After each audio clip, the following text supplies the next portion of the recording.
Lakshminarayanpur చౌరస్తాలోని Aglanur road మార్గంలో Shri Lakshmi Venkateshwara seeds and fertilisers Kodangal road మార్గంలోని శ్రీ లక్ష్మీ చెన్నకేశ్వర ట్రేడర్స్లో అర్ధరాత్రి గుర్తెలియని దొంగలు షట్టర్లు తొలగించి 10,000 రూపాయల నగదు దోచుకెళ్లినట్లు ఫర్టిలైజర్ యాజమాన్యులు వెంకటయ్య మల్లేశం పేర్కొన్నారు. తమ షాపుల్లో దొంగతనం విషయం స్థానిక పోలీసులకు సమాచారం ఇచ్చినట్లు వారు తెలిపారు.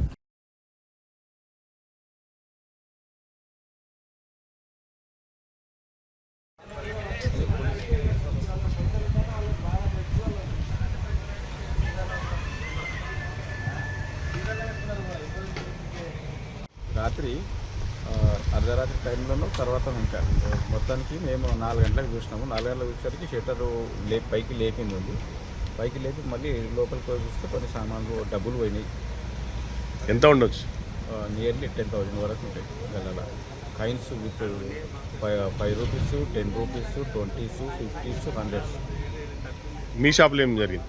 మా షాప్లో సేమ్ సార్. షట్టర్ పక్క సైడ్ డ్యామేజ్ చేసి లోపలికి ఒక మనిషి ఎంట్రీ అయ్యి మామూలుగా కౌంటర్ ఒకటి చూసుకుని కౌంటర్లో క్యాష్ తీసుకుని వేరే వస్తువులు ఏమైనా పోయినా? వేరే వస్తువులు కౌంటర్లో క్యాష్ మాత్రం.